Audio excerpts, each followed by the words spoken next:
حضور پاک صلی اللہ علیہ وسلم نے تیسری نصیحت فرمائی، پڑوسی کے متعلق ہمارا کیا حق ہے، ہم کیا کریں پڑوسیوں کے بارے میں۔ یاد رکھنا چاہیے کہ کیا کریں یہ معلوم کریں، تو کیا کرنا چاہیے یہ جانیں۔ تو کیا کریں؟ نبی پاک علیہ الصلوۃ والسلام نے ارشاد فرمایا، بیمار ہو تو عیادت کریں، انتقال ہو جائے تو جنازے میں شریک ہو پڑوسی کے، اور تیسرا کام یہ کہ وہ اگر قرضہ پوچھے تو قرضہ دیں۔ یہ ہے پڑوسی کا حق۔ اب غور کریں کہ پڑوسی کا حق ادا کرنے کی یہ سنت پر کون عمل کرتا ہے، کہاں عمل کرتا ہے، کتنے لوگوں کو معلوم ہے؟ خود نبی پاک صلی اللہ علیہ وسلم نے فرمایا پڑوسی کا حق کیا ہے، تم میں سے بہت کم لوگوں کو معلوم ہے۔ اور آج بھی دیکھیے ہم کو پڑوسی کا حق کیا ہے معلوم نہیں ہے۔ تو حاضرین ارشاد فرمایا پڑوسی اگر قرضہ پوچھے، قرضہ مانگے تو اسے قرضہ دے۔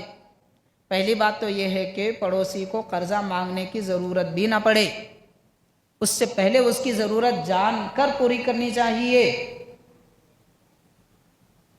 لیکن حاضرین اگر بعد میں معلوم ہو تو کم از کم اس کو قرضہ تو دے۔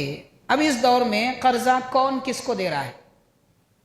قرضے کی اگر بات کریں تو حاضرین بڑے افسوس کے ساتھ کہنا پڑتا ہے کہ ہمارے معاشرے میں 99% سود چلتا ہے، سود پہ قرضہ دیا جاتا ہے، اور 1% قرضہ دینے والے لوگ ہیں، بلکہ شاید اس سے بھی کم ہو۔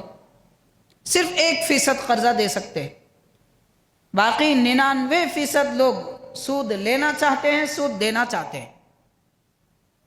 حاضرین کرام، ایک مسلمان دوسرے مسلمان کو قرضہ نہ دے تو کون دے گا؟ مزاج بالکل ختم ہو چکا ہے آج کل قرضہ دینے کا، اس کی چاہے جو بھی وجہ ہو۔ ایک وجہ یہ بھی سمجھ میں آتی ہے کہ لوگ قرضہ لیتے ہیں مگر قرضہ واپس نہیں کرتے۔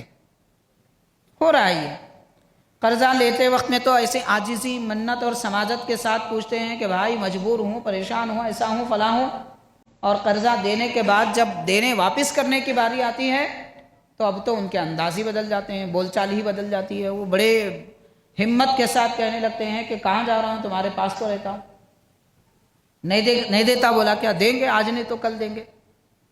اب زیادہ کچھ اصرار کرے اب تو لوگ سیدھا سیدھا بول دیتے بھائی زیادہ قرضہ پوچھ رہے ہیں، میں مر جاؤں گا، کیس کر دیتے، قرض دینے والے پر بھی کیس کر دیتے کہ اس کی وجہ سے میری موت ہوگی، مجھے ٹینشن ہو رہی ہے۔ یہ معاملہ چل رہا ہے۔ تو اب ایسا ماحول اگر بنے گا تو کون قرضہ دے گا؟ قرضہ نہیں دیا جائے گا تو سود کا کاروبار زیادہ ہوگا، حرام کاری زیادہ ہوگی۔